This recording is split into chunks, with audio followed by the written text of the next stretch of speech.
Hello students, welcome to online class. Today I explain you some basic accounting terms of accounting. First, revenue from operation. Revenue from operation means revenue earned by an enterprise from its operating activity. ऐसी earning जो हम किसी enterprise के through करते हैं उसकी operating activities के through, यानी कि जिस चीज़ का हमने बिजनेस किया है उसके द्वारा अर्न जो हमारा अमाउंट होता है वो कहलाता है revenue from operation. The term is defined. इस टर्म को किस उसमें एक्ट में डिफाइन किया हुआ है? Schedule 3 of the company act 2013. A format in which balance sheet and statement of P&L is prepared, जिसमें बैलेंस शीट और P&L स्टेटमेंट प्रिपेयर होता है आपका. एग्जाम्पल्स, क्या इसके एग्जाम्पल्स हो सकते हैं? सेल ऑफ गुड्स, सेल्स अपना गुड्स का सेल करने पे प्राप्त होने वाला पैसा. सेल्स ऑफ सर्विसेज, अपनी सर्विसेज के बदले जो हमें अर्निंग होती है वो. इंटरेस्ट अर्न, डिविडेंड रिसीप्ट, ये सब हमारे क्या हैं? रेवेन्यू फ्रॉम ऑपरेशन के examples. Goods, goods are the physical items of trade that are purchase to be sold. The term applies to all the items making up the sales or purchase of a business. वो items जो हम बेचने के लिए purchase करते हैं, cell करने के लिए परचेज करते हैं, वो क्या कहलाता है? हमारा गुड्स. ये क्या होता है? ये हमारे इसे डिफरेंटली हम इसे और किस नाम से पुकार सकते हैं, कह सकते हैं स्टॉक इन ट्रेड. स्टॉक जो होता है वो भी हमारा क्या कहलाता है? गुड्स, जिसे हम किसके लिए परचेज करते हैं? मैन्युफैक्चरिंग के लिए. कौन सी मैन्युफैक्चरिंग? किस चीज़ की मैन्युफैक्चरिंग? जिसे हमें सेल आउट करना है. For an enterprise dealing in home appliances, यदि कोई होम अप्लाइंसेस का डीलर है तो उसके लिए टीवी, फ्रिज, एसी, ये क्या होंगे? उसके गुड्स होंगे.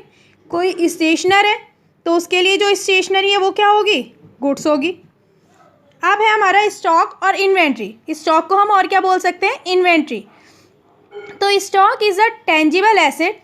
टेंजिबल क्यों? क्योंकि स्टॉक को हम क्या कर सकते हैं? देख सकते हैं, छू सकते हैं, इसलिए इसे एक टेंजिबल एसेट बोलते हैं.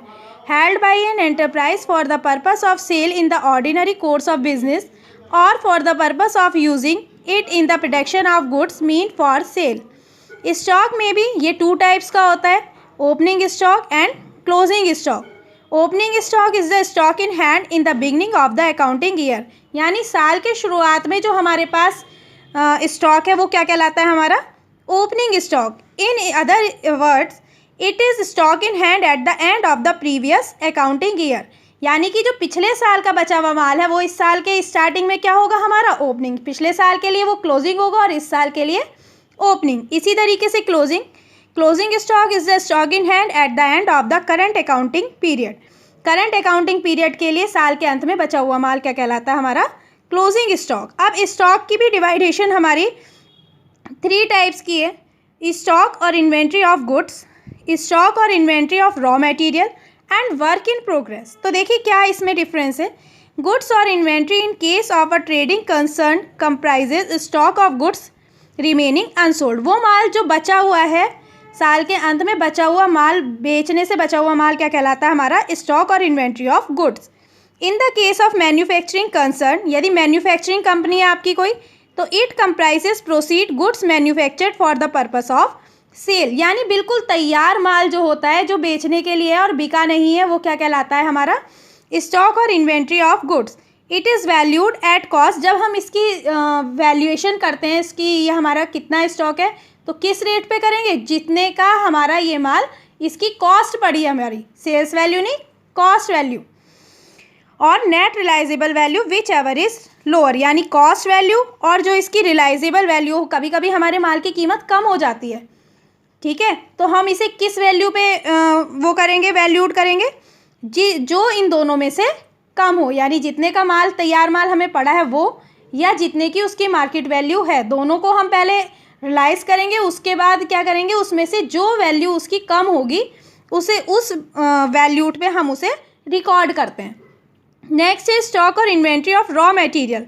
It comprises the stock of raw material use for manufacturing of goods lying unused, यानी वो माल जिससे हमें अपना जो है गुड्स को तैयार करना है, तो बचा हुआ माल क्या कहलाता है? हमारा raw material. For example stock of cloth to be use for stitching shirts.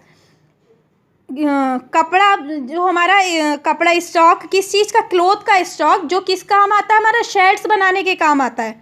तो it is valued at cost और net realisable value whichever is lower.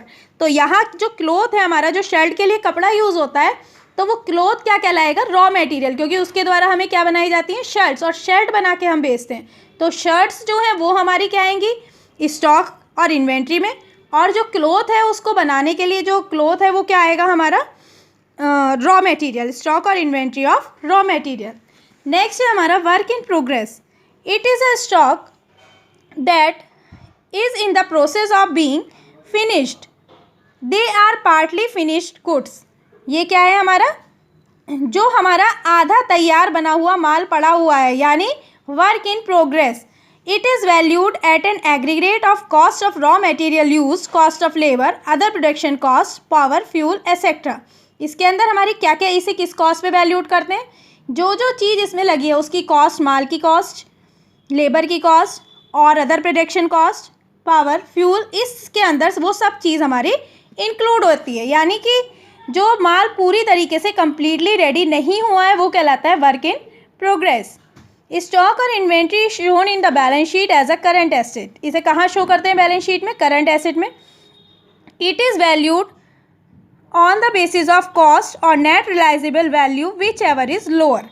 ठीक है, इसे हम किस रेट पे नोट डाउन करते हैं, कॉस्ट और नेट रिलाइजेबल वैल्यू जो दोनों में से कम हो। नेक्स्ट आते हैं हमारे trade receivables.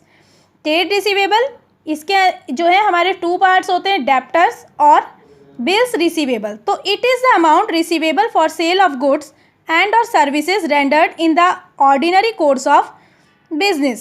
स्टेटिंग differently, it is the amount due from the customer of the enterprise. यानी कि जो अमाउंट हमें रिसीव होनी है, ठीक है, माल बेचने के बदले या अपनी सर्विसेज देने के बदले जो हमारे को रिसीव होना है अमाउंट, जो किसी दूसरे पे ड्यू हो चुका है, वो क्या कहलाएगा, trade receivables.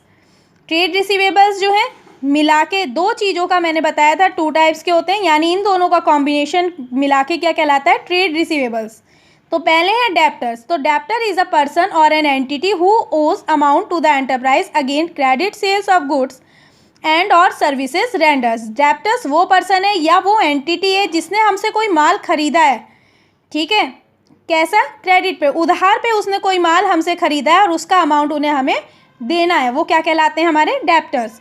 Goods when sold to a person on credit, that person is called a debtor. जो पर्सन हमसे उधार में माल खरीदता है वो क्या कहलाता है, debtor, because he owes that much amount to the enterprise. Next है बिल्स रिसीवेबल।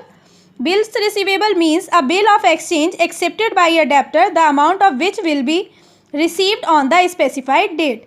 डेप्टर, कोई ऐसा डेप्टर जिसने कोई हमारा बिल को रिसीव किया है कि हाँ मैं इस डेट में आपको ये अमाउंट वापस कर दूंगा, तो एक डॉक्यूमेंट हमारा होता है जिसके बदले वो ये प्रेस्क्राइब करता है कि हाँ इस डेट में मैं आपको ये अमाउंट दूंगा, उस पर साइन करके डेट डाल के कि हाँ ये इस चीज़ में, तो वो हमारे कहलाते हैं बिल्स रिसीवेबल। इसी तरीके से हमारे आते हैं ट्रेड पेबल। वहाँ हमें अमाउंट लेना था और यहाँ हमें अमाउंट देना है, तो it is the amount payable for purchase of goods. माल खरीदने के बदले जो पैसा हमें देना है, उधार में हमने यदि कोई माल खरीदा है और उसके बदले यदि हमें कोई पैसा देना है, तो वो क्या कहलाते हैं हमारे ट्रेड पेबल्स। ये भी टू टाइप्स के होते हैं, क्रेडिटर्स और बिल्स पेबल। क्रेडिटर, क्योंकि यहाँ हमने माल उधार खरीदा है तो हम होंगे क्रेडिटर। तो creditor is a person of an enterprise to whom an enterprise owes amount against credit purchase of goods और सर्विस टेकन। यानी क्रेडिटर्स कौन होंगे, आपकी हमें पैसा जिसे देना है वो क्या कहलाएंगे हमारे creditors. Bills payable, bills payable means a bill of exchange accepted by a person और enterprise the amount of which will be payable on the specified date. जिस डेट पे वो अमाउंट हमें पेड करना होगा वो क्या कहलाएगा हमारा बिल्स पेबल। नेक्स्ट है cost. It is the amount of expenditure incurred or an attributable to a specified article, product or activity. ये वो अमाउंट है जो हमारी किसी माल को बनाने में खर्च होती है, जितने की वो हमारी तैयार होके बेचने के लिए, सोल्ड वैल्यू के लिए रेडी होती है, उसमें हम प्लस प्रॉफिट करके उसे बेचते हैं, तो वो क्या कहलाता है। तो जो हमारा अमाउंट किसी चीज़ का पड़ा है, जितने की वो चीज़ हमें आके एक्चुअल में हमें रिसीव हुई है, वो कहलाती है उसकी कॉस्ट। वाउचर, वाउचर एक हमारे एविडेंस है, कोई चीज़ हमने कोई बिजनेस ट्रांजेक्शन की है, चाहे परचेजिंग चाहे हमने सेल्स की हो, वो क्या कहलाती है हमारी वाउचर, एक एविडेंस है। तो एग्जांपल ऑफ वाउचर ये कौन कौन से हो सकते हैं, cash memo, invoice, bill, receipt, credit note, debit note etcetera. आगे इसके लिए पूरा चैप्टर है, वहाँ हम इसके बारे में रीड करेंगे। डिस्काउंट, डिस्काउंट आप जानते हैं छूट, तो it is the reduction in the price of goods of form the amount to be paid to a customer by the enterprise. ऐसा रिडक्शन अमाउंट में, गुड्स के अमाउंट में ऐसा रिडक्शन, ऐसी छूट जो कस्टमर को दी जाती है किसी एंटरप्राइज के थ्रू। डिस्काउंट अलाउड में भी, ये भी 2 टाइप्स का होता है, ट्रेड डिस्काउंट और कैश डिस्काउंट।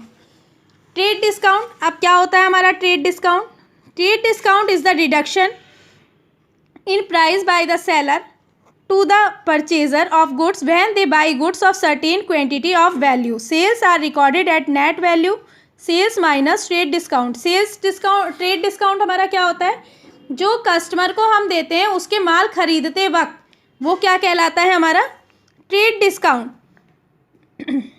और इसका क्या फॉर्मूला होता है, परचेजेस में से ये माइनस होके हमें इसकी वैल्यू पड़ती है, ट्रेड डिस्काउंट। नेक्स्ट है कैश डिस्काउंट। इसका क्या होता है, cash discount is the discount allowed for timely payment of due amount. यदि हम कोई भी किसी चीज़ की अमाउंट टाइमली पेड कर देते हैं, तो उसमें यदि हम पेड करते हुए जो डिस्काउंट मिलता है अमाउंट में, वो कहलाता है कैश डिस्काउंट। यानी ट्रेड डिस्काउंट हमें माल पे मिलता है और कैश डिस्काउंट पेमेंट पे मिलता है। नेक्स्ट है bad debts. Bad debts is the amount owed to the business that is written off because it has become irrecoverable. It is a loss for the business and is thus debited to P&L account. Firstly तो हम इसे याद रखिए, इसे हम क्या करते हैं, P&L अकाउंट में डेबिट करते हैं। ये एक तरीके का बिजनेस का लॉस है। लॉस क्यों है? बैड डेब्ट्स, बैड मीन्स बुरे ऋण धारक, बुरे ऋण, ठीक है। यानी कि ऐसा अमाउंट जो हमें रिसीव नहीं हुआ या रिसीव नहीं होगा। ऐसा थोड़ी है बिजनेस में जितने भी हैं वो सब हमें अमाउंट पेड कर जाते हैं, जितने भी हमारे डेब्टर्स हैं सब हमें पेड कर जाते हैं, कुछ नहीं भी करते हैं। तो वो जो नहीं करते हैं उन्हें हम बोलते हैं बैड डेब्ट्स।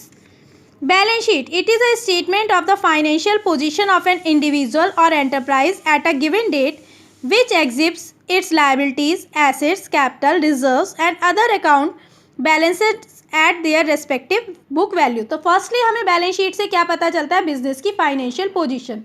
और इसमें क्या आता है, जितना भी अकाउंटिंग ईयर के लास्ट में या जब भी हम बैलेंस शीट बना रहे हैं, तो जो बैलेंसेस बचते हैं किस किस चीज़ के, एसेट्स के, लायबिलिटीज़ के, कैपिटल के, रिजर्व्स के, वो सब इसके अंदर इंक्लूड होते हैं। Book value, this is the amount at which an item appears in the book of account और फाइनेंशियल स्टेटमेंट। ये वो अमाउंट है जिसमें हम कोई भी आइटम जो हमने ख़रीदा है उसकी वैल्यू हमारी बुक्स में क्या है, ठीक है, तो वो कहलाती है हमारी book value. Books of accounts, ये अभी हमने पीछे पढ़ा है, the records or books in which financial transaction of an entity are recorded and maintain. कि बिजनेस की फाइनेंशियल ट्रांजेक्शन्स जिस बुक में हम रिकॉर्ड करते हैं उन्हें क्या बोलते हैं, books of accounts, just like a cash book, bank book, journal, ledger etcetera. Cost of goods sold, जो माल बेचने के लिए हमारा तैयार है उसकी क्या कॉस्ट होगी, तो cost of goods sold is the direct cost attributable to the production of goods sold and or service rendered. Credit, credit is the right side of an account, ये अकाउंट की राइट साइड होती है। If an account is to be credited then the entry is posted to the credit side of the account. यदि कोई account credited हो रहा है तो क्रेडिट साइड लिखा जाएगा अकाउंट में। In such an event, it is said that the account is credited. It has been derived from an Italian word credito. ये किससे बना है ये वर्ड, क्रेडिटो वर्ड से। डेबिट, तो हमें किसी पता है कि अकाउंट के 2 पार्ट्स होते हैं, एक डेबिट और एक क्रेडिट। तो लेफ्ट साइड वाला जो पार्ट है वो हमारा क्या कहलाता है, डेबिट, जबकि राइट साइड वाला credit side. If an account is to be debited then the entry is posted to the debit side of an account. In such an event, it is said that the account is debited. It has been derived from an Italian word debito. Okay, thank you students.